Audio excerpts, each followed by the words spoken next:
Good evening dear students. Myself Vikas Yadav. और आज हम पढ़ेंगे रेफ्रिजरेशन एयर कंडीशनिंग के यूनिट नंबर 1 का पार्ट बी। ठीक है। जो पार्ट ए में मैंने पढ़ाया तो उसमें उसके बेसिक टॉपिक यूनिट 1 के वो थे आपको। रेफ्रिजरेशन क्या होता है, एयर कंडीशनिंग क्या होती है, ये हम रेफ्रिजरेशन एंड एयर कंडीशनिंग क्यों पढ़ते हैं, इनकी एप्लीकेशंस क्या है। उसके बाद उसके टॉपिक आगे बताया था मैंने कि सीओपी क्या होती है। उसके बाद आगे हमने पढ़ा था हीट पंप क्या होता है, रेफ्रिजरेटर क्या होता है, इनकी सीओपी क्या होती है और इनके थे। तो आज यूनिट 1 जिसका नाम refrigeration and air refrigeration cycle का पार्ट बी पढ़ेंगे। पार्ट बी बहुत इंपॉर्टेंट है और बहुत ही आसान है। और इसमें जो जो टॉपिक शुरू में है, अगर शुरू में आपको टॉपिक सारे समझ में आ गए तो आने वाले टॉपिक जितने भी हैं वो बहुत ही लेक्चर में जो हम टॉपिक कवर करने वाले हैं उनमें है open and close refrigeration cycles. दूसरा है रिवर्स एयर कार्नोट साइकिल।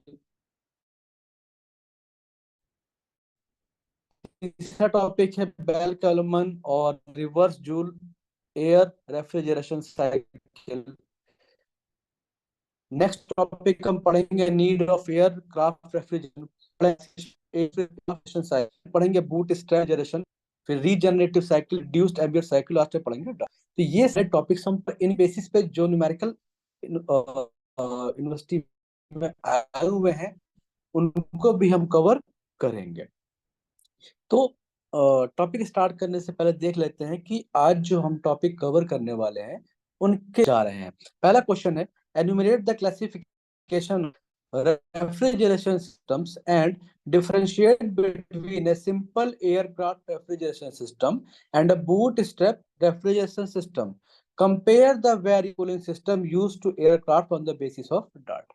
दूसरा क्वेश्चन है derive an expression for COP of an air refrigeration working on Bell-Coleman cycle if the compression and expansion ratio takes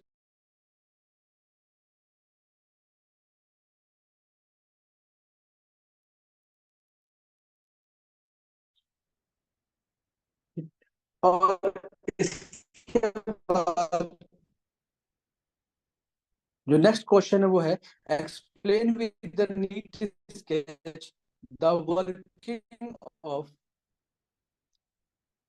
working principle of bootstrap evaporative type of air refrigeration system with TS diagram and last one question है what do you understand by DART।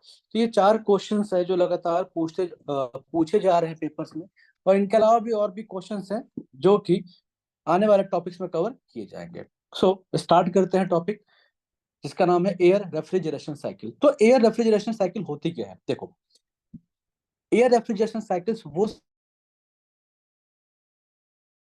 Cycles होती हैं जिनमें जो working fluid होता है वो होता है air. Air refrigeration belong to the general class of gas cycle refrigeration system in which gas is used। इनमें gas as a working fluid use किया जाता है और जब gas as a working fluid use किया जाता है तो साइकिल के दौरान ड्यूरिंग द साइकिल गैस का फेज चेंज नहीं होता है। So the gas does not undergo any phase change during the cycle. Consequently all the internal heat transfer processes are sensible heat transfer process। बहुत important point है ये कि जितने भी इंटरनल हीट ट्रांसफर होते हैं वो सारे के सारे कैसे होते हैं, सेंसिबल हीट ट्रांसफर प्रोसेस। कैसे होते हैं, सेंसिबल हीट ट्रांसफर प्रोसेस। अब जब एयर स्टैंडर्ड साइकिल के एनालिसिस करते हैं तो उसके लिए कुछ एजम्पशंस मानते हैं, उस एजम्पशंस के बेसिस पे ही इस साइकिल के एनालिसिस हम करते हैं। तो पहला एजम्पशन क्या है, the working fluid is a fixed mass of air that behaves as an ideal gas. तो पहला एजम्पशन ये है कि जो वर्किंग फ्लूइड होगा वो फिक्स मास ऑफ एयर होगा और ये एक आइडियल गैस की तरह बिहेव करेगा। दूसरा एजम्पशन क्या है, the cycle is assumed to be a closed loop cycle with all inlet and exhaust processes of open loop cycle being replaced by heat transfer processes to or from the environment। तो एक assumption ये है, ये हम मान लेंगे कि जो साइकिल हो कैसी होगी, वो क्लोज्ड लूप साइकिल होगी। तीसरा एजम्पशन क्या है, all the processes within the cycle are reversible. Cycle के अंदर जितने भी प्रोसेस होंगे, 3 हो 4 हो, सारे के सारे कैसे होंगे? रिवर्सिबल प्रोसेस होंगे। और लास्ट जंक्शन क्या है? The specific heat of air remains constant throughout the cycle। CV या CP की जो वैल्यूज है वो कांस्टेंट रहेंगी थ्रू आउट द साइकिल। तो ये 4 assumptions हैं जिनके बेसिस पर हम एयर रेफ्रिजरेशन साइकिल की एनालिसिस करेंगे। अब आता है classification of air refrigeration cycle. तो जो एयर रेफ्रिजरेशन होती है वो बेसिकली 2 तरीके की होती है। जो एयर रेफ्रिजरेशन साइकिल्स होती हैं वो बेसिकली 2 तरीके की होती हैं। एक होती है ओपन एयर रेफ्रिजरेशन साइकिल और दूसरी होती है क्लोज्ड एयर रेफ्रिजरेशन साइकिल। सो हम एक एक को पढ़ते हैं आराम से कि दोनों साइकिल्स है क्या। ओपन एयर रेफ्रिजरेशन साइकिल क्या होती है? So in an open air refrigeration system the air is directly passed over the space is to be cooled. मतलब क्या है कि जो ओपन एयर रेफ्रिजरेशन स्पेस में पास करवाते हैं जिसको कि कूल करना होता है। मान लेते हैं कि हमें एक रूम को रूम है, इसको कूल करना है, तो हम क्या करेंगे? एयर को डायरेक्ट इस रूम से पास कराएंगे जिससे कि ये रूम कूल हो सके। So in an open refrigeration system the air is directly passed over the space is to be cooled and allowed to circulate through the cooler। ठीक, अब इसकी कुछ कंडीशंस है। पहला, the pressure of open refrigeration cycle is limited to atmospheric pressure. It mean जो open refrigeration है इसमें जो मिनिमम प्रेशर होगा वो क्या होगा? Atmospheric pressure. So when the air from the turbine enters the cabin and comes in physical contact with the occupant. दूसरा क्या है? It is not much in use because air refrigeration cycle इनका ज्यादा use नहीं। क्यों? क्यों air के साथ मॉइस्चर कंटेंट भी आते हुए केबिन के अंदर एंटर कर जाता है। ठीक, अब है एडवांटेजेस ऑफ ओपन साइकिल। अब इसके एडवांटेजेस क्या है? सो पहला एडवांटेज क्या है? It eliminates a heat exchanger, makes it compact and light. It means क्या है? ओपन एयर रेफ्रिजरेशन साइकिल में हीट एक्सचेंजर की जरूरत नहीं पड़ती है। जब हीट एक्सचेंजर की जरूरत नहीं पड़ती है तो जो ये एयर रेफ्रिजरेशन सिस्टम है वो काफी कॉम्पैक्ट एंड लाइट होता है। दूसरा एडवांटेज क्या है? It is used aircraft because it helps to combine the cabin pressurisation and air conditioning at one operation. इस में करते हैं। क्यों? एक साथ इसमें 2 प्रोसेस होते हैं। कौन सा? पहला, ये केबिन को प्रेशराइज करता है, दूसरा क्या है? उसको एयर कंडीशनिंग भी उसकी करता है। तो ये 2 एडवांटेजेस थे। अब क्या है? डिसएडवांटेजेस क्या है? जो ओपन साइकिल है उसके डिसएडवांटेज क्या है? तो पहला डिसएडवांटेज क्या है? The air supply is atmospheric. Cool करना है वहां सप्लाई करेंगे, उसका प्रेशर कौन सा होगा? एटमॉस्फेरिक प्रेशर पे ही सप्लाई कर पाएंगे। So the volume of air handled by the system is large. दूसरा डिसएडवांटेज क्या है?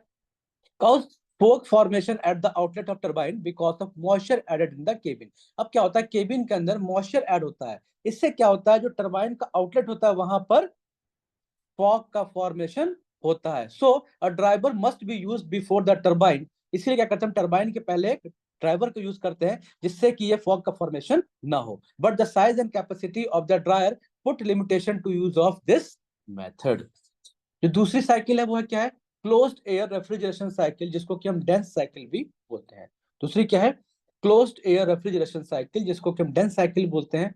So in closed air refrigeration cycle air refrigerant is contained within a pipes and component part of the system at all time. इसमें क्या होता है? जो air refrigerant होता है उसको पाइप के अंदर या फिर कंपोनेंट पार्ट के अंदर हमेशा रखा जाता है। So when cooled air from the turbine passes through the coil, जब जो कूल एयर है वो टरबाइन से पास होगी, उसके बाद क्या करते हैं? उसको फैन के थ्रू सर्कुलेट कराते हैं एंड रीसर्कुलेट कराते हैं कैबिन एयर ओवर इट। ठीक है। So the pressure of the cooled air in such system is much higher than the open system. तो यहां पर क्या होता है कि जब हम closed air refrigeration system use करते हैं तो वहां पर जो प्रेशर होता है कूल्ड एयर का वो काफी ज्यादा होता है as compare to open system के।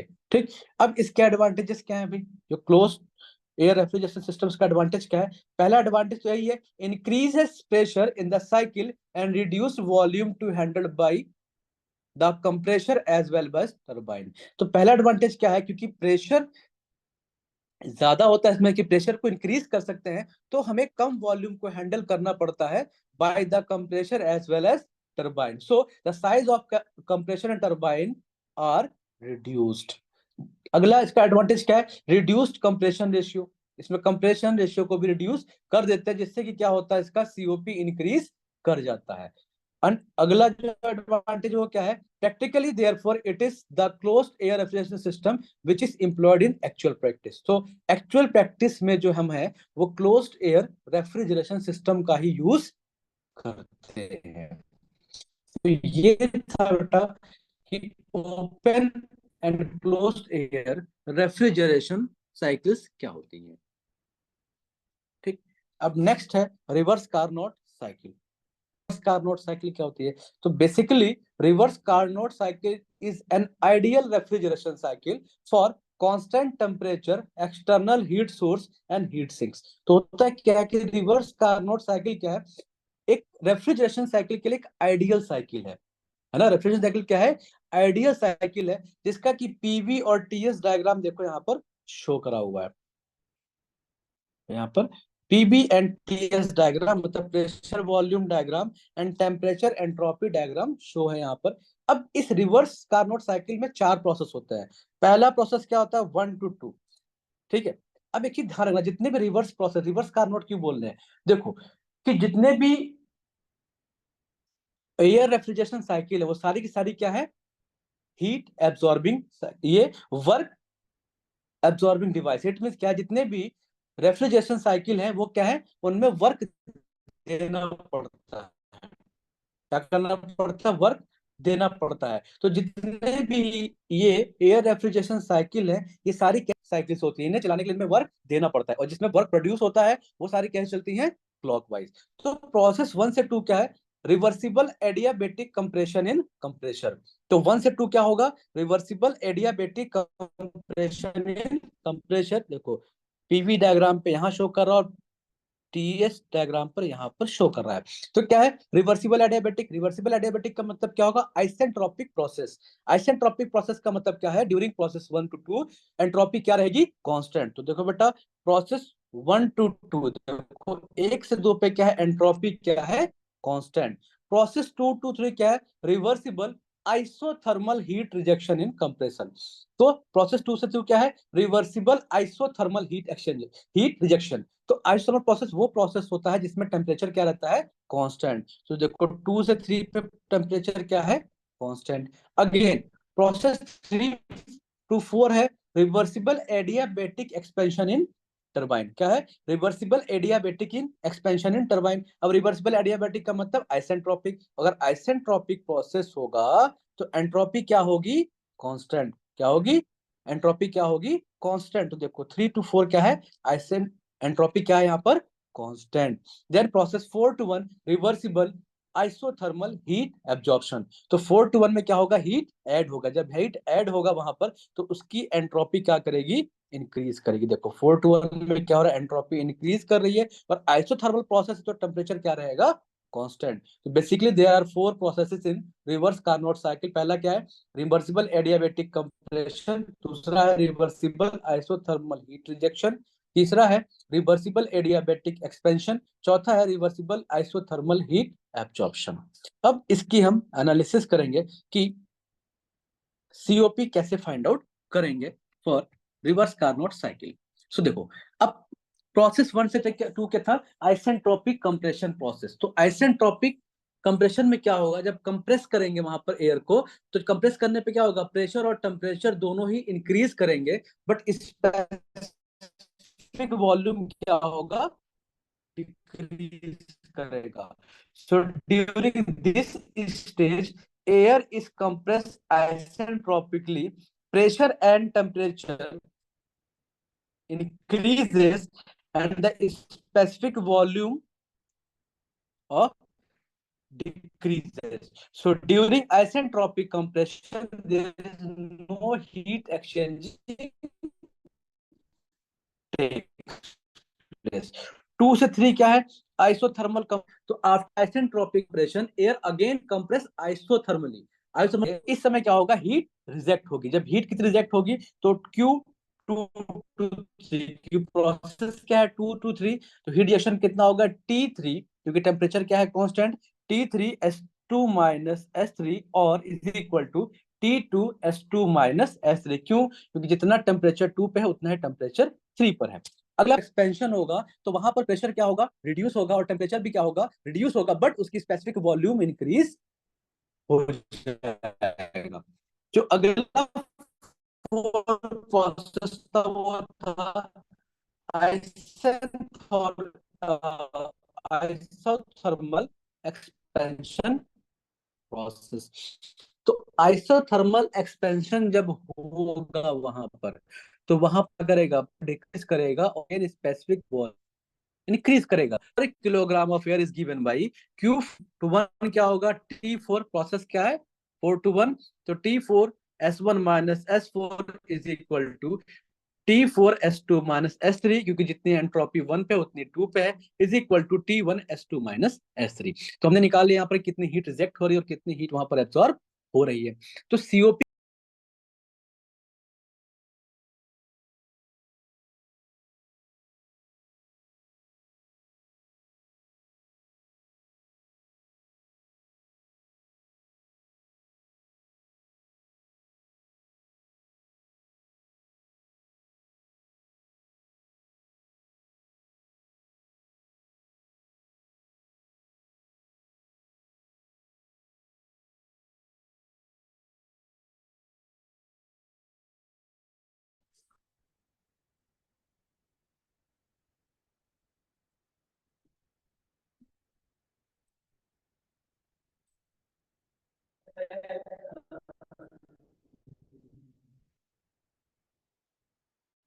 ठीक है।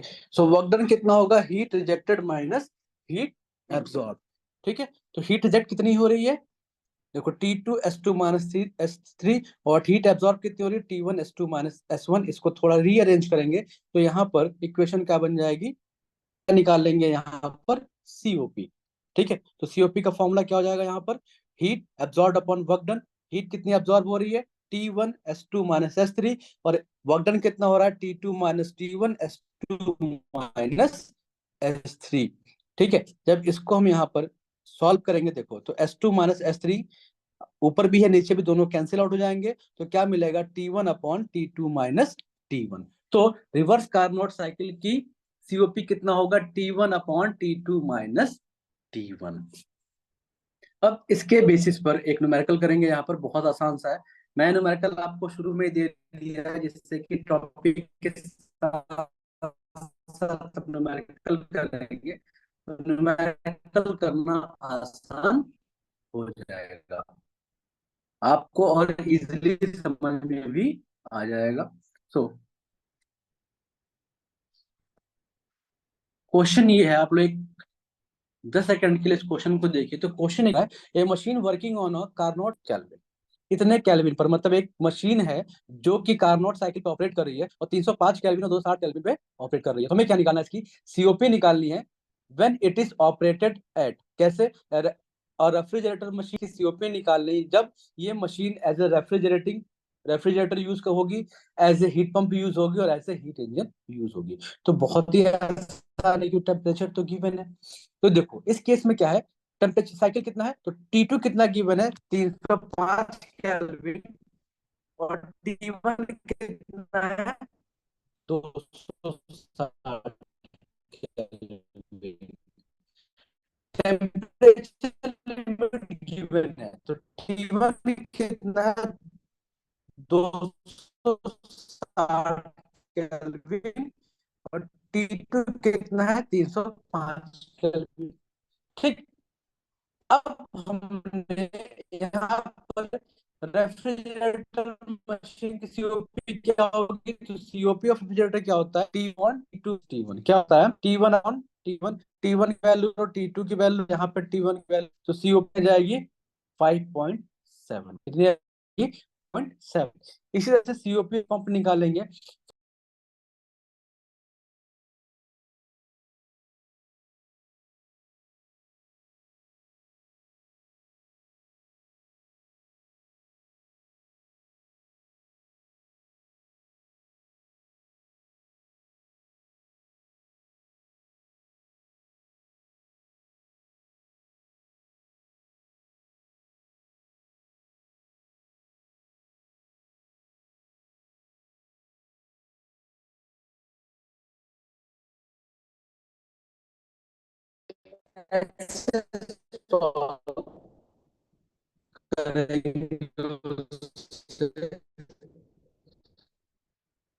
जो नेक्स्ट टॉपिक है वो है बेल कॉलेमन साइकिल। कॉलेमन साइकिल, तो जो बेल कॉलेमन साइकिल है, इसमें बेल कॉलेमन साइकिल में देखो एक डायग्राम में ना शो कर रखा है, इसमें मेन 4 कंपोनेंट्स होते हैं।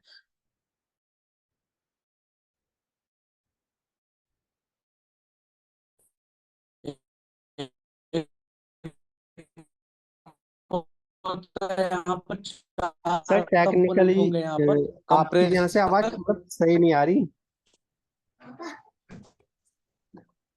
कंप्रेसर, नेटवर्क इशू हो रहा है, आवाज रेफ्रिजरेटर, क्लियर नहीं आ रही। Expander, cooling cooler. अब आ रही सही? अब ठीक आ रही हेलो है, अब ठीक आ रही है सर। ठीक है सर, अरविंद सर, कराओ। अब आवाज सही आ रही है? हाँ सर, आवाज ठीक ठीक है आ सर, रही है, ठीक, मैं कराओ। ठीक है, ओके सर, ओके ओके, ठीक है ठीक है। सो बेल कॉलेमन साइकिल में, जो बेल कॉलेमन साइकिल में उसके 4 कंपोनेंट होते हैं। पहला क्या है कंप्रेसर, दूसरा है रेफ्रिजरेटर, तीसरा होता है एक्सपेंडर, चौथा होता है कूलर। तो यहाँ पर मैंने 2 डायग्राम शो कर रखे हैं। एक है ये है open cycle, open cycle air Bell Coleman refrigerator, और दूसरा क्या है क्लोज साइकिल और dense air Bell Coleman cycle. तो इसमें भी 4 प्रोसेस होते हैं। इसमें भी 4 प्रोसेस होते हैं। कौन सा? प्रोसेस 1 to 2 होता है आइसेंट्रोपिक कंप्रेशन प्रोसेस। देखो यहाँ पर अगेन मैंने पीवीटीएस डायग्राम शो कर रखा है। पीवीटीएस डायग्राम में आपको चारों प्रोसेस दिख जाएंगे। सो पहला क्या है आइसेंट्रोपिक कंप्रेशन। आइसेंट्रोपिक कंप्रेशन का मतलब क्या है? During this process entropy should be constant. So TS diagram में देखो 1 से 2 में एंट्रोपी क्या है? कांस्टेंट। सेकंड क्या है? Constant pressure cooling process.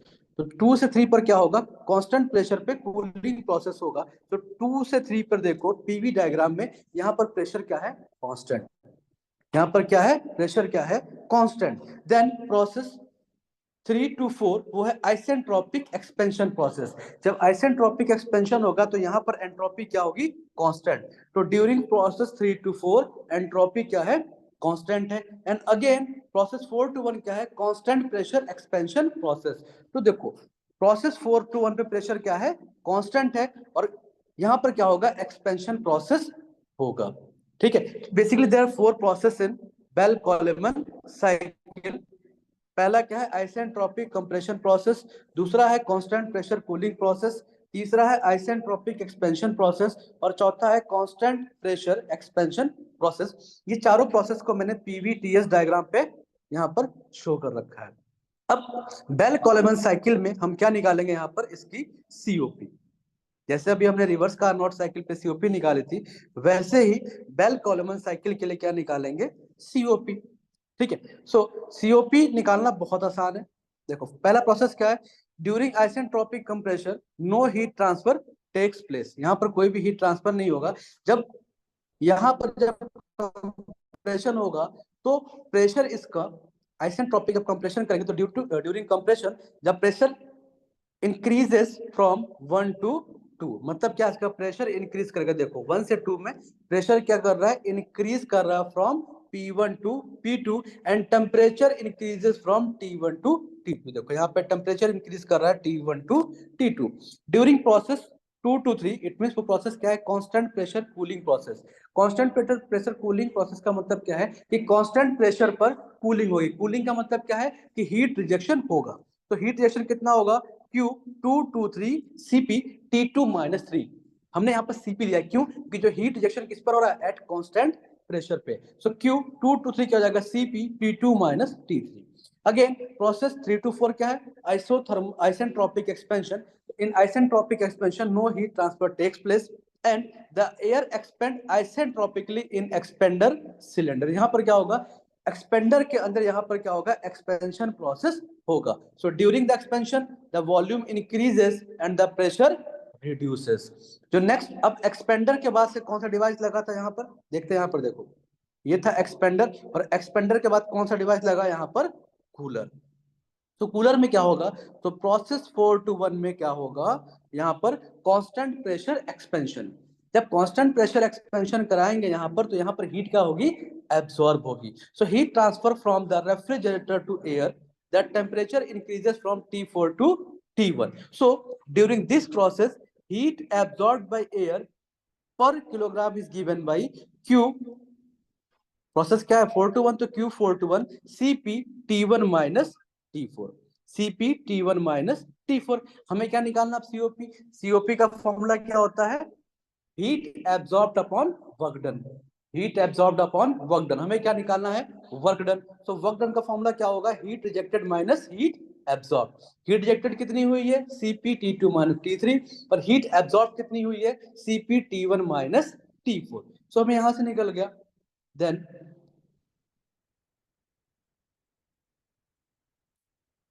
COP क्या हो जाएगा formula, COP is equal to heat absorb upon work done.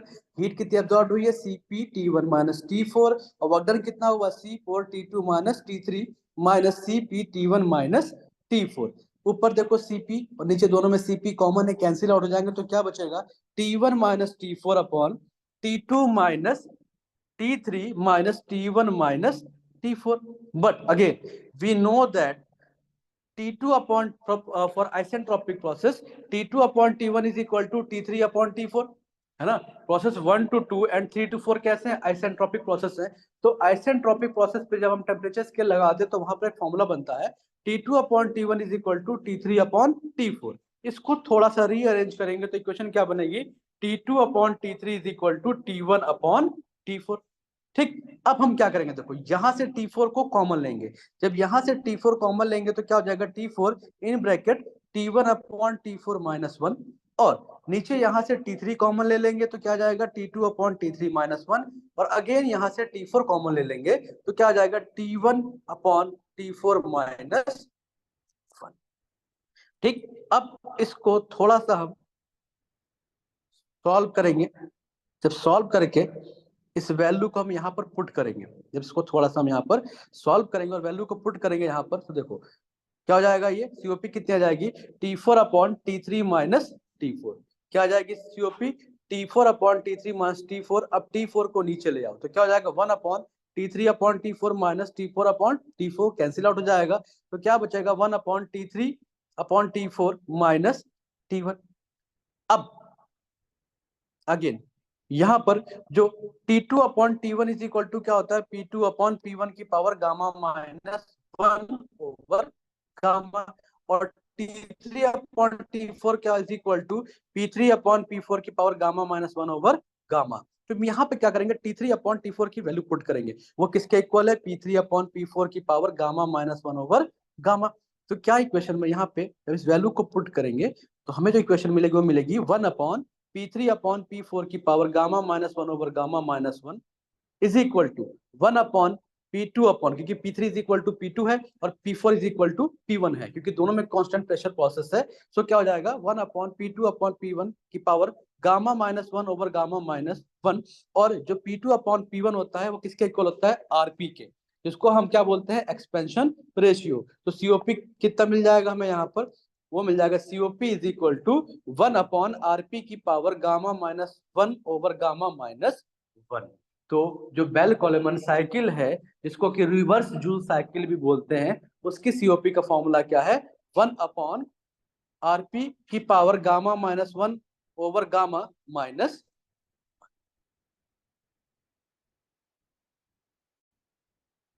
तो हाँ, तो आपको कि बेल कोलेमन साइकिल की एफिशिएंसी का फॉर्मूला समझ में कैसे डिराइव करा है, हमने समझ में आ गया होगा। अब इसके बेसिस पे ही क्या करेंगे, न्यूमेरिकल करेंगे, बेसिस पर एक हम न्यूमेरिकल एग्जाम में। ठीक है, तो क्वेश्चन ये है कि a refrigerator working on Bell Coleman cycle, एक रेफ्रिजरेटर है जो कि बेल कॉलमन साइकिल पे ऑपरेट कर रहा है between pressure limit of 1.05 bar and 8.5 bar. मतलब एक बेल कॉलमन साइकिल है जो कि गिवन प्रेशर लिमिट पे वर्क कर रहा है। Air is drawn from the cold chamber at 10 degree centigrade, 10 degree centigrade पर हम एयर को ड्रॉन कर रहे हैं, compressed and then it is cooled to 30 degree centigrade. ये ध्यान रखना कि ये प्रोसेस वाइज चलता है, एक न्यूमेरिकल सही से कर लोगे तो आने वाले सारे न्यूमेरिकल आराम से हो जाएंगे। तो कह रहा है air is drawn from the cold chamber at 10 degree centigrade, compressed and then it is cooled to 30 degree centigrade before entering the expansion cylinder. So the expansion and compression follow the law PV की power 1.3 is equal to constant, determine the theoretical COP of the system। हमें क्या निकालनी है? theoretical COP find out करनी। तो सबसे पहला important क्या है इसमें कि हमें चेक करना है कि गिवन क्या क्या है। तो उसके लिए क्या करते हैं, हम पीवी डायग्राम बनाते हैं बेल कॉलमन साइकिल के लिए। तो हमने क्या करा, यहाँ पर बेल कॉलमन साइकिल का एक पीवी डायग्राम बना लिया। ठीक है, एक पीवी डायग्राम यहाँ पर हमने बना लिया भाई, बन गया पीवी डायग्राम। अब गिवन क्या है, देखो P1 is equal to P4, ध्यान रखना कि जितना प्रेशर 1 पे उतना प्रेशर 4 पे है। तो P1 is equal to P4 is equal to 1.05 bar, and जितना प्रेशर 2 पे है उतना ही प्रेशर 3 पे है। तो P2 is equal to P3 is equal to 8.5 bar. अब क्या कह रहा है, air is drawn from the cold chamber at 10 degree centigrade. Means क्या है कि T1 गिवन है, तो T1 कितना है 10 डिग्री सेंटीग्रेड। इसको हम क्या करेंगे, केल्विन में कन्वर्ट कर लेंगे। तो केल्विन को डिग्री सेंटीग्रेड को केल्विन में कन्वर्ट करने के लिए हम क्या करते हैं, 273 ऐड कर देते हैं। तो T1 कितना हो गया 283 केल्विन। अगेन T3 गिवन है क्वेश्चन में, कितना 30 डिग्री सेंटीग्रेड, इसको भी केल्विन में कन्वर्ट करेंगे तो कितना आ जाएगा 303 केल्विन, और n की वैल्यू गिवन है 1.3। ठीक, तो अब इस न्यूमेरिकल को सॉल्व करके हमें क्या निकालनी है, सीओपी। ठीक, अच्छा अब पीबी की पावर 1.3 इज इक्वल टू, मतलब जो प्रोसेस फॉलो कर रहा है, मतलब क्या इसमें एक्सपेंशन और कंप्रेशन कैसा है, आइसेंट्रोपिक नहीं है, कैसा है ये, पॉलीट्रोपिक प्रोसेस है। जब पॉलीट्रोपिक प्रोसेस है तो उसका सीओपी का फॉर्मूला थोड़ा सा अलग हो जाता है। तो हम यहाँ पे क्या करेंगे, हमें T1 और T3 गिवन है, तो हमें क्या निकालना पड़ेगा, T2 और T4। हमें क्या निकालना पड़ेगा, T2 और T4। So we know that T2 upon T1 is equal to P2 upon P1 की power n minus 1 upon n। क्या है, T2 upon T1 is equal to P2 upon P1 की power n minus 1 over n। हम क्या करेंगे, P2 की value put करो 8.5, P1 1.05 और n की वैल्यू है 1.3। यहाँ पे पुट कर दो, सॉल्व करो, तो आंसर कितना आ जाएगा 1.62। तो T2 upon T1 is equal to 1.62। It means T2 is equal to T1 into 1.62। T1 कितना गिवन है भाई 283, तो 283 इंटू 1.62 इज इक्वल टू कितना आ गया 458.5 केल्विन। हमें क्या मिल गया यहाँ पर, T2 की वैल्यू। अब क्या निकालना है यहाँ पर हमें, T4। T4 कैसे निकालेंगे, तो during the for the process 3 to 4 T3 upon T4 is equal to P3 upon P4 की power n minus 1 upon n। Again solve करोगे तो कितना आ जाएगा, T3 upon T4 is equal to 1.62। Then T4 is equal to कितना आ जाएगा, T3 upon 1.62। T3 कितना है 303 अपॉन 1.62, सॉल्व करोगे तो कितना आ जाएगा 187 केल्विन। सो अब इस केस में जब प्रोसेस क्या हो पॉलीट्रॉपिक, तो उस केस में थ्योरेटिकल सीपी कितना होगा, T1 minus T4 upon n minus 1 into gamma minus 1 over gamma in bracket T2 minus T3 minus T1 minus T4। अब यहाँ पर हमके सबको सारी वैल्यूज पता है, पुट करो। T1 कितना है 283, T4 कितना निकाला 187, 283 माइनस 187, n की वैल्यू कितनी है 1.3 क्वेश्चन में गिवन है। तो 1.3 अपॉन 1.3 माइनस 1, और गामा की वैल्यू कितनी होती है 1.4। अगर ना भी गिवन हो तो याद रखनी है गामा की वैल्यू कितनी होती है 1.4। तो 1.4 माइनस 1 अपॉन 1.4। अब यहाँ पर T2 की वैल्यू पुट करो, वो कितनी निकाली हमने 458.5 केल्विन। T3 गिवन है क्वेश्चन में 303। यहाँ पर T1 की वैल्यू पुट करो जो गिवन है 283, और T4 कितना निकाला 187। जब इसको सॉल्व करोगे तो सीओपी कितनी आ जाएगी 1.3। बहुत आसान न्यूमेरिकल है, जो वैल्यूज गिवन है, मेन टेम्परेचर का सारा खेल है। जो टेम्परेचर गिवन है उन्हें लिख लो, और जो नहीं गिवन है उसे फाइंड आउट कर लो, उसके बाद डायरेक्ट फॉर्मूले पे पुट कर दो। तो होप सो कि आपको ये न्यूमेरिकल समझ में आ गया होगा। अब जो नेक्स्ट टॉपिक है वो है रेफ्रिजरेशन सिस्टम इन एयरक्राफ्ट। अब भाई एयरक्राफ्ट में रेफ्रिजरेशन की क्या जरूरत पड़ गई? सबसे बड़ा सवाल तो ये है कि रेफ्रिजरेटर एयरक्राफ्ट में जो कितना हाई एल्टीट्यूड पे उड़ता है वहां पर वैसे ही टेम्परेचर बहुत कम होता है, तो वहां पर रेफ्रिजरेटर की क्या जरूरत पड़ गई? So in aircraft cooling system are required to keep the cabin temperature at a comfortable level. ध्यान रखना, होता क्या है कि जो एयरक्राफ्ट होते हैं वहां पर कूलिंग सिस्टम की जरूरत इसलिए पड़ती है जो कि केबिन का टेम्परेचर वो कंफर्टेबल लेवल पर हो। So even though the outside temperature are very low at high altitude, still cooling of cabin is required। क्यों? अरे भैया हाई एल्टीट्यूड पर टेम्परेचर वैसे ही कम है, तो तुमको कूलिंग की जरूरत क्या पड़ गई? ये क्यों पड़ गई? तो कूलिंग की जरूरत इसलिए पड़ी, पहला क्या है, large internal heat generation due to occupants equipments etcetera. Aircraft के अंदर बहुत सारे इक्विपमेंट्स होते हैं, ऑक्यूपेंट्स होते हैं, जिसके कारण लार्ज अमाउंट में हीट जनरेट होती है, जिसको कि कूल करने की जरूरत पड़ती है। दूसरा क्या है, heat generation due to skin friction caused by fast moving aircraft. तीसरा क्या है, at high altitude the outside pressure will be sub atmospheric. मतलब क्या है, सब एटमॉस्फेरिक का मतलब क्या है, एटमॉस्फेरिक प्रेशर से कम प्रेशर होता है। So when air at this low pressure is compressed and supplied to cabin at pressure close to atmospheric, the temperature increases significantly. ठीक है, तो इस रीजन के कारण, ये जो रीजन है इनके, और सोलर रेडिएशन भी होता है, तो इन रीजन के कारण एयरक्राफ्ट में रेफ्रिजरेशन की जरूरत पड़ती है। So for low speed aircraft flying at low altitude cooling system मट नॉट बी रिक्वायर्ड। मतलब क्या है कि एक लो स्पीड एयरक्राफ्ट है और लो एल्टीट्यूड पर वो फ्लाई कर रहा है, तो वहां पर हमें कूलिंग सिस्टम की जरूरत नहीं पड़ेगी। लेकिन अगर हाई स्पीड एयरक्राफ्ट है और हाई एल्टीट्यूड पे फ्लाई कर रहा है, तो वहां पर हमें कूलिंग सिस्टम की जरूरत पड़ेगी। तो ये था कि हम एयरक्राफ्ट में भैया कूलिंग सिस्टम का यूज या रेफ्रिजरेशन सिस्टम का यूज क्यों करते हैं। अब आते हैं types of refrigeration system in aircraft. तो उसमें पहला क्या है, सिंपल एयर कूलिंग सिस्टम। अब मैं आपको बहुत इंपॉर्टेंट बात बता रहा हूँ, इस साइकिल को बहुत ध्यान से समझना। इसमें जितने कंपोनेंट्स हैं, थोड़ा सा टाइम ज्यादा लेंगे इसमें, इसमें जितने भी कंपोनेंट्स हैं उसको सही तरीके से पढ़ना, इसकी वर्किंग सही तरीके से पढ़नी है।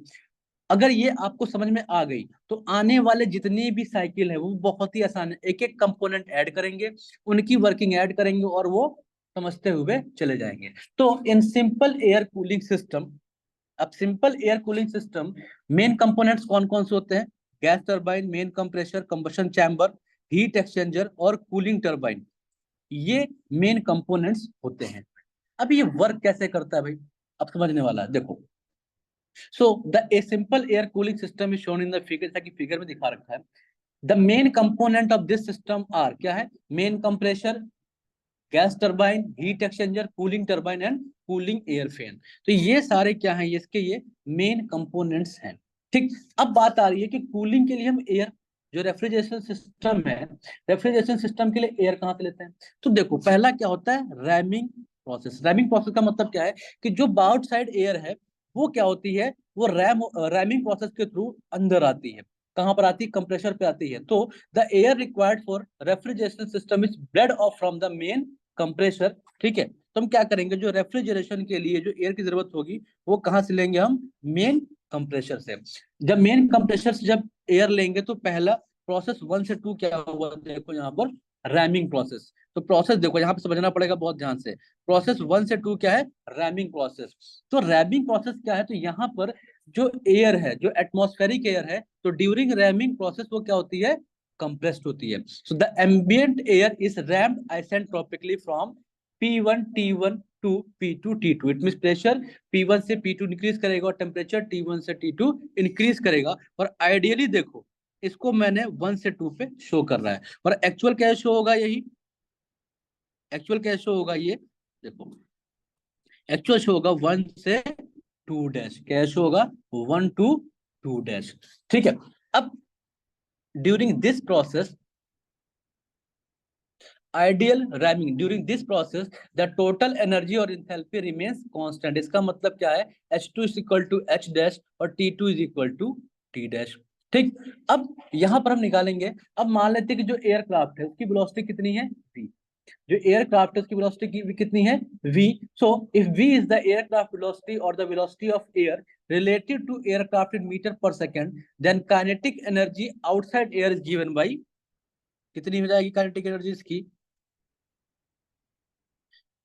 v square upon 2000 kilojoule per kilogram.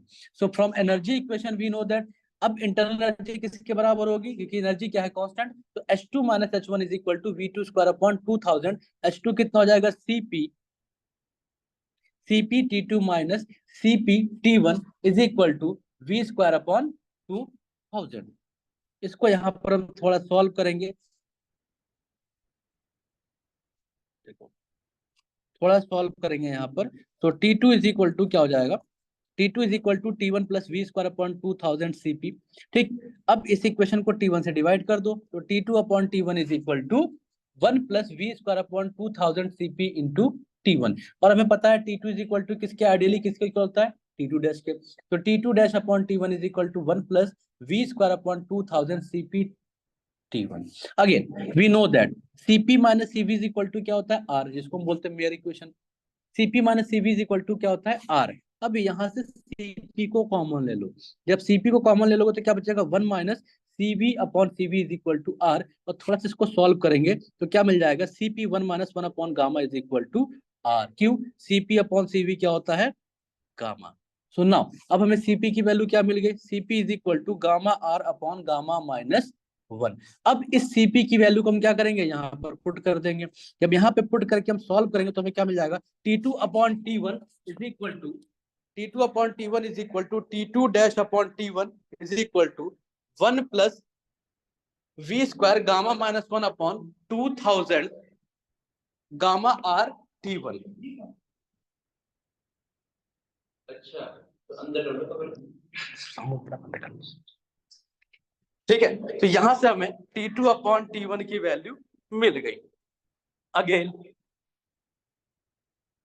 अब एक इक्वेशन तो हमें मिल गई.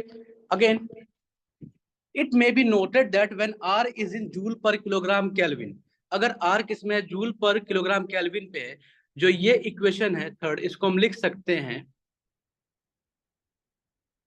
इस इक्वेशन को हम लिख सकते हैं कैसे, तो T2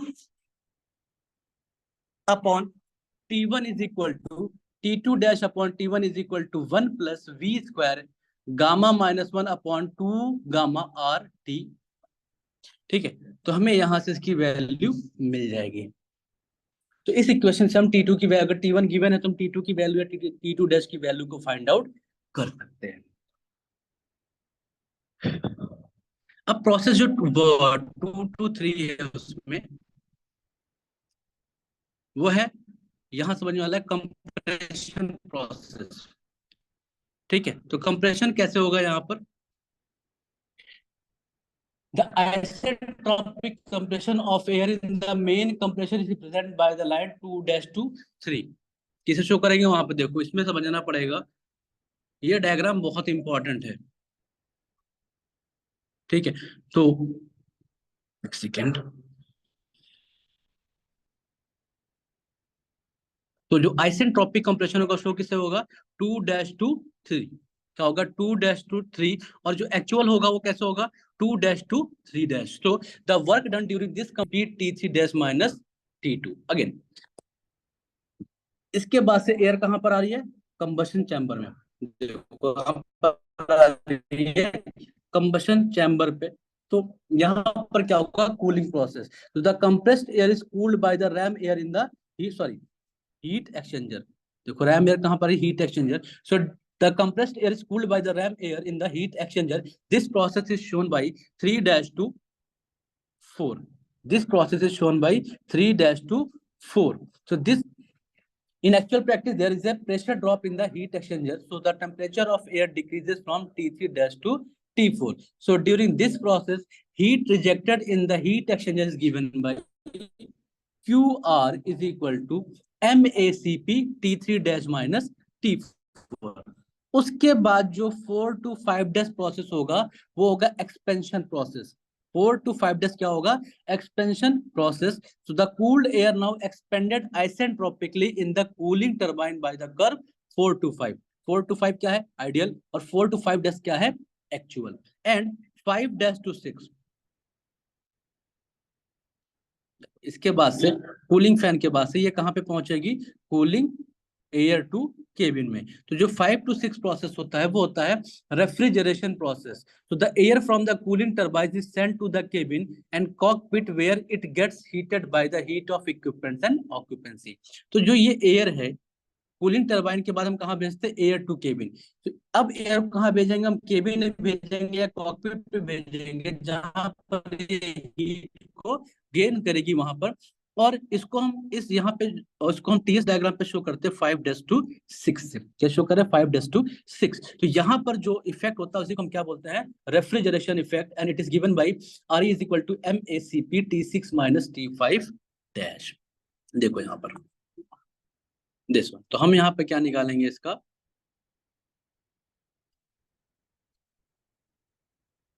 COP।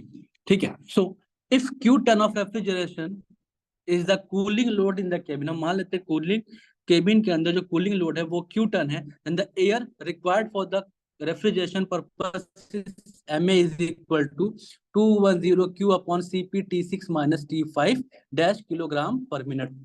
Power required for refrigeration system is given by P is equal to MACP T3 dash minus T2 dash upon 60 kilowatt. Then COP कितना हो जाएगा भाई?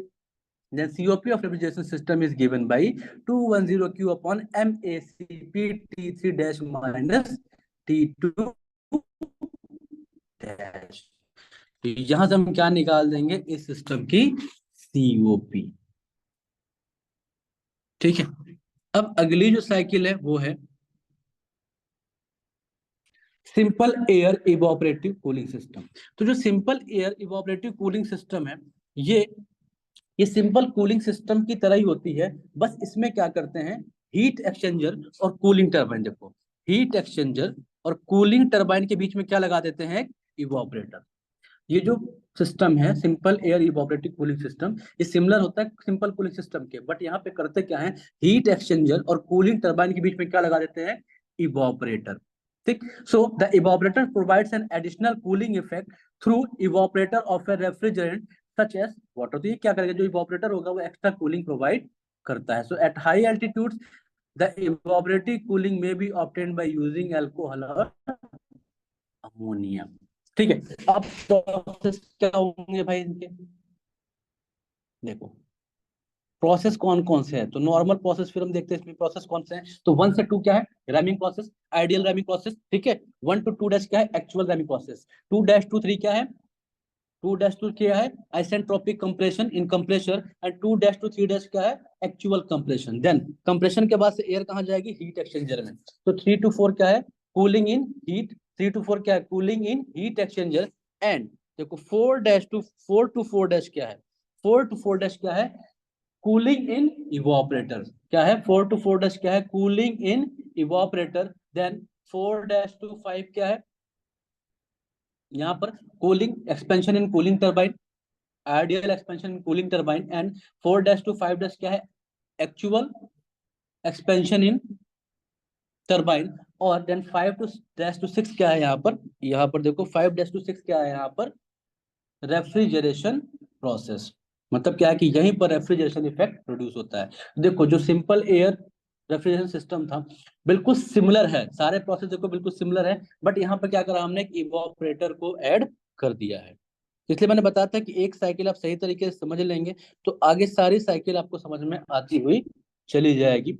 अब इस सिस्टम की COP निकालेंगे। So if a Q tons of refrigeration is the cooling load, मान लेते हैं कि Q टन ऑफ रेफ्रिजरेशन, कुल लोड कितना है, Q ton of refrigeration in the cabin, then air required for the refrigeration purpose is given by MA is equal to 210 Q upon CP T6 - T5 dash. अब power कितनी, क्योंकि power required for refrigeration system, power कहाँ पे लग रही है, compressor पे। तो वहां पर प्रोसेस क्या था, 2-3। तो P is equal to MACP T3 dash T2 dash upon 60 kilowatt. Then COP कितनी हो जाएगी, COP of refrigeration system is equal to 210 Q अपॉन MACP T3 dash -T2। Operative cooling system की COP को फाइंड आउट कर लेंगे। Next है boot strap air cooling system. ये बहुत इंपॉर्टेंट है, बहुत बार पेपर पूछा जाता है, ध्यान रखना बहुत इंपॉर्टेंट है, बहुत बार पेपर में पूछा जाता है। So in this cooling system. अब boot strap air cooling system में क्या करते हैं, यहाँ पर हम दो हीट एक्सचेंजर का यूज करते हैं। यहाँ पे क्या करते हैं हम, दो हीट एक्सचेंजर का यूज करते हैं। तो this cooling system has two heat exchanger instead of one, and a cooling turbine drives a secondary compressor instead of cooling fan. तो यहाँ पे क्या करेंगे, हम दो हीट एक्सचेंजर का यूज करेंगे। देखो एक हीट एक्सचेंजर ये है और दूसरा हीट एक्सचेंजर ये है यहाँ पर। और जो कूलिंग टरबाइन क्या करेगी यहाँ पर, ये सेकेंडरी कंप्रेसर को चलाएगी। So the air blade from the main compressor, देखो पहले क्या होगा, रैमिंग इफेक्ट होगा, तो 1 to 2 ideal rhyming effect, 1 to 2 dash actual rhyming effect. उसके बाद 2 डैश to 3 क्या होगा, कंप्रेसर में कंप्रेशन प्रोसेस होगा। देन 3 डैश to 4, देखो 3 डैश to 4 क्या होगा यहाँ पर, एयर कूल होगी in the first heat exchanger. Air cool होगी in the first heat exchanger, बहुत ध्यान से समझना। फर्स्ट हीट एक्सचेंजर में एयर कूल होगी, उसके बाद से एयर कहाँ आएगी, सेकेंडरी कंप्रेसर पे। जब सेकेंडरी कंप्रेसर पे आएगी तो उसका फर्दर कंप्रेशन होगा। तो देखो 4 to 5 फर्दर कंप्रेशन हुआ।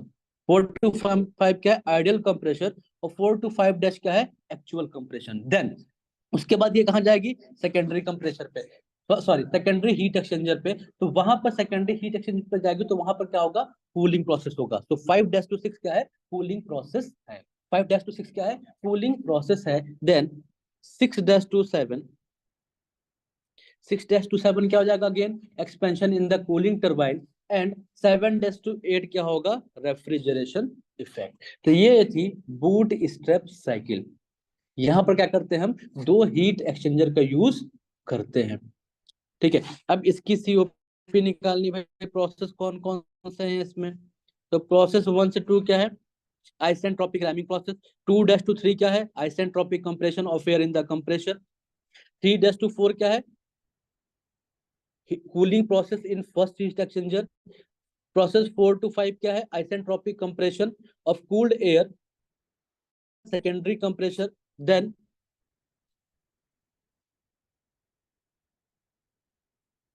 उसके बाद से प्रोसेस 5 डैश to 6 क्या है, यहाँ पर represent the cooling bye RAM air in the second heat exchanger. 6 to 7 dash क्या है वहां पर, expansion in the cooling turbine. And 7 dash to 8 क्या है वहां पर, रेफ्रिजरेशन इफेक्ट। तो ये 7 प्रोसेस, जब भी ऐसी साइकिल है तो करना क्या हमें, इस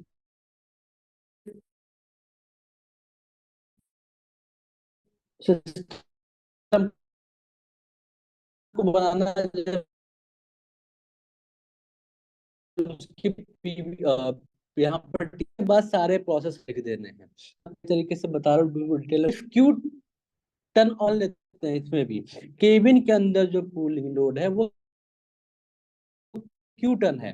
then air required for refrigeration is given by ma is equal to 210 q upon cp t 8 minus t 7 dash, and power required for the system।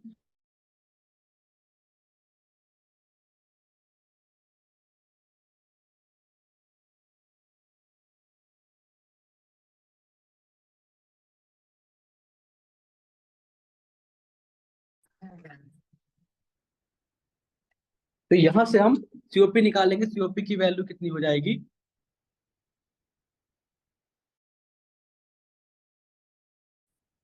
आ जाएगी, COP of the refrigeration system is 210 Q upon MACP T3 dash minus T2 dash. तो इस तरीके से हम boot strap cycle की COP को find out कर लेंगे। जो नेक्स्ट है वो है boot strap air evaporative cooling system.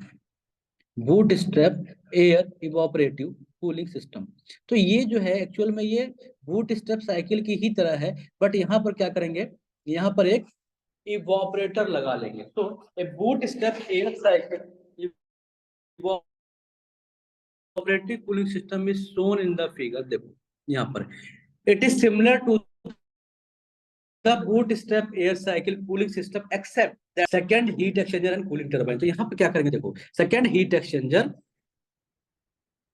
समझना इस चीज को, सेकंड हीट एक्सचेंजर और कूलिंग टरबाइन के बीच में क्या लगा देंगे, एक इवोपरेटर।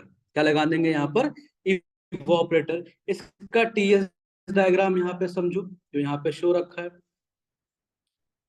देखते हैं टीएस डायग्राम में। सो 1 to 2 क्या है, प्रोसेस 1 to 2 क्या हो गया यहाँ पर? Ramming process. 1 से 2 क्या है यहाँ पर? Ramming process. Ideal ramming process. 1 to 2 dash क्या है? Actual ramming process. 2 dash to 3 dash क्या है? Compressor in compressor. Then 3 dash to 4 क्या है यहाँ पर? 3 डैश to 4 क्या है यहाँ पर? Expansion in the first heat exchanger. Then 4 to 5 क्या होगा यहाँ पर? अगेन यहाँ पर 4 to 5 क्या हो जाएगा यहाँ पर?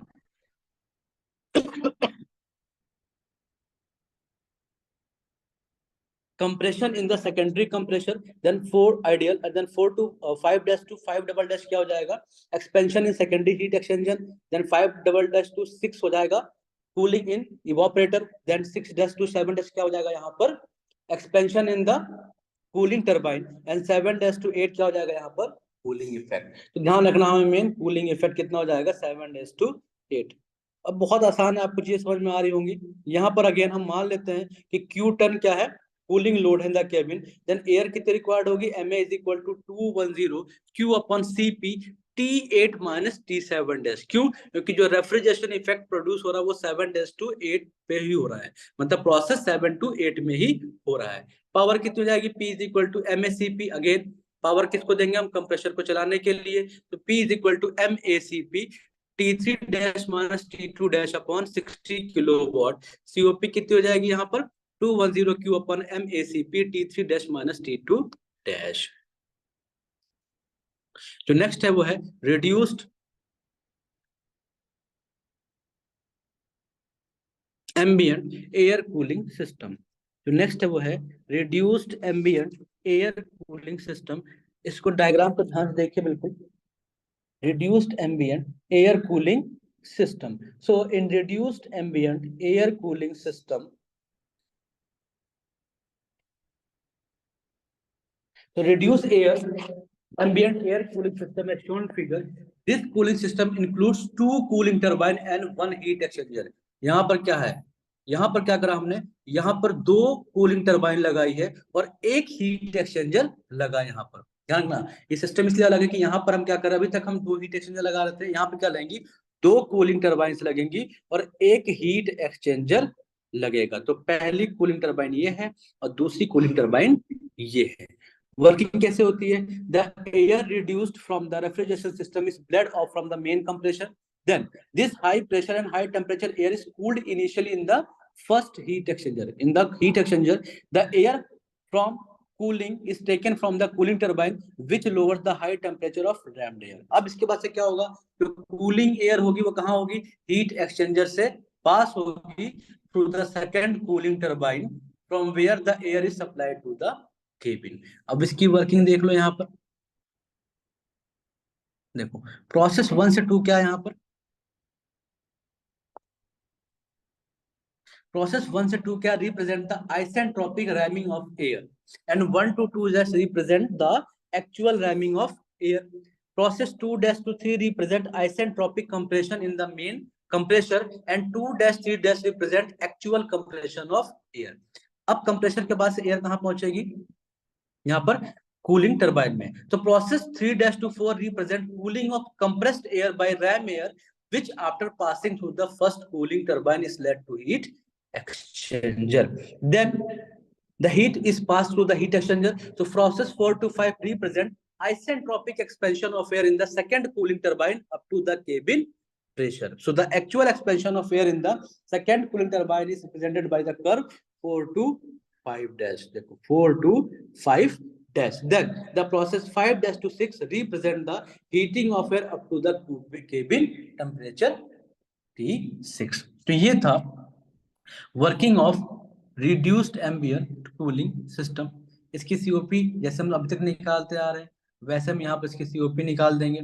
ठीक है, तो सीओपी कैसे निकालेंगे? If Q tons of refrigeration is the cooling load in the cabin, then quantity of air required for the refrigeration system is given by Ma is equal to Cp. Ma is equal to 210 Q upon Cp T6 minus T5 dash kilogram per minute, and power required for refrigeration is given by P is equal to MACP T3 dash minus T2 dash upon। ध्यान रखना जो compression process कैसा है 2 से लेकर 3 तक। Then COP of the system is given by, COP of the system is given by 210 Q upon P into 60। ठीक है, तो इस तरीके से हम रिड्यूस्ड एम्बिएंट साइकिल की COP को फाइंड आउट कर लेंगे। जो नेक्स्ट साइकिल है वो रीजनरेटिव एयर कूलिंग सिस्टम। जो नेक्स्ट साइकिल है रीजनरेटिव सिस्टम। अब भाई ये किस तरीके की साइकिल है? ठीक है, तो in regenerative air cooling system modification of regenerative heat exchanger. यहाँ पे क्या लगा देते हैं हम? Regenerative heat exchanger. देखो क्या लगाएंगे यहाँ पर? Regenerative heat exchanger. So the high pressure high temperature air from the main compressor working क्या होगी? Is first cooled in the by the ram air in the heat exchanger. इस heat exchanger में देखो यहाँ पे जो कंप्रेस्ड एयर आती है उसको कूल करते हैं बाय द रैम एयर, क्योंकि रैम एयर का टेम्परेचर कम होता है as compare to compressed air के, तो यहाँ पर कूलिंग प्रोसेस होता है। Then the air is further cooled in the regenerative heat exchanger. इसके बाद से एयर कहाँ जाएगी? रीजनरेटिव हीट एक्सचेंजर में। So the air is further cooled in the regenerative heat exchanger with the portion of air bled after expansion in the cooling turbine. So this type of cooling system is used for supersonic aircraft and rocket. So again यहाँ पर इसके सारे process देख सकते हैं। 1 से 2 क्या है? आइसेंट्रोपिक रैमिंग ऑफ एयर, और 1 to 2 dash represent actual ramming of air. Then process 2 to 3 क्या है यहाँ पर? represent isentropic compression of air in the main compressor, and 2 to 3 represent actual compression of air। ठीक है, then 3 to 4 represent cooling of compressed air in the heat exchanger। then 4 to 5 ध्यान देना यहाँ पर 4 to 5 represent the cooling of air in the regenerative heat exchanger। उसके बाद से air कहाँ आएगी? cooling turbine में। So the process 5 to 6 represent isentropic expansion of air in the cooling turbine up to the cabin pressure, and the process 5 to 6 dash represent actual expansion of air in the cooling turbine, and the process 6 dash to 7 represent the refrigeration effect process। ठीक है, again यहाँ पर COP निकालनी होगी। Same formula COP निकालने के लिए Q turn off refrigeration is the cooled in the cabin, then the quantity of air required for the refrigerator, so Ma is equal to 210 Q upon Cp T7 minus T6 dash, and power required for refrigeration system वो कितना जाएगा? MACP T3 dash minus T2 dash upon 60 kilowatt, then COP is given by the COP of refrigeration system is equal to 210 Q। देखो 210 Q upon M1 CP T3 dash minus T2 dash is equal to 210 Q upon P into 60। तो इस तरीके से हम regenerative cycle की efficiency निकालते हैं। Next है dry air rated temperature. Dry dart क्या होता है? इसको शॉर्ट में डार्ट ही बोलते हैं। सो dry air rated temperature is defined as the temperature of the air at the exit of the cooling turbine in the absence of moisture content। तो dry air rated temperature क्या है? ये जब cooling turbine से air निकलती है उसका temperature है, ठीक है, in the absence of moisture condensation। So for condensation not to occur during expansion in turbine, the dew point temperature and hence moisture content of the air should be very low। So turbine में expansion के time condensation ना हो, इसके लिए हम क्या करते हैं? ड्यू पॉइंट टेम्परेचर और जो मॉइस्चर कंटेंट एयर का होता है वो बहुत ही कम रखते हैं। That is the air should be very dry. So the aircraft refrigeration system are rated based on the mass flow rate of air at the design DART. So the cooling capacity is given by MCP TI minus T नॉट। अब DART का use क्या होता है? DART से फायदा क्या भाई? So DART increases monotonically with Mach number for maximum of the system except the reduced ambient system. जो मैक्सिमम सिस्टम ने पढ़े हैं उस केस में अगर मैच नंबर बढ़ेगा तो डार्ट इंक्रीज करेगा. The simple system is adequate at low Mach number. At high Mach number either bootstrap system or regenerative system should be used. अगर मैक नंबर बहुत ज्यादा है तो उसके लिए हम बूटस्ट्रैप सिस्टम या फिर रीजनरेटिव सिस्टम का यूज करते हैं. And reduced ambient temperature system is best suited for very high match number supersonic aircraft. तो ये था कि डार्ट क्या होता है और इसका यूज क्या है. तो होप सो आपको सारे टॉपिक समझ में आ गए होंगे. आज जो मैं टॉपिक कवर कर रहे हैं उन पे था कि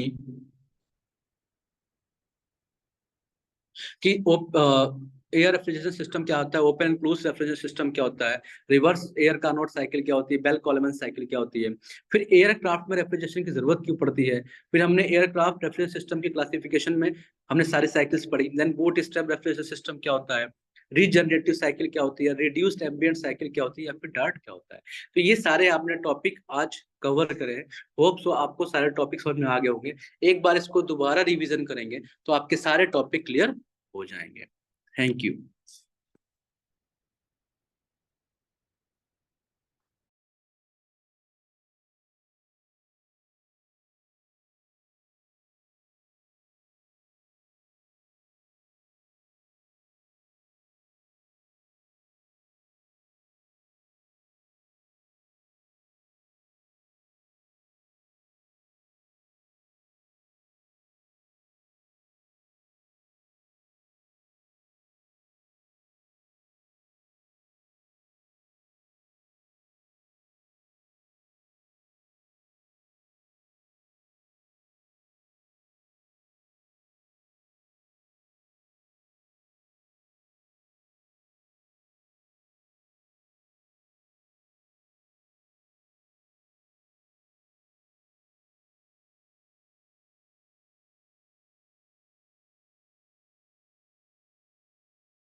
thank you sir, thank you students.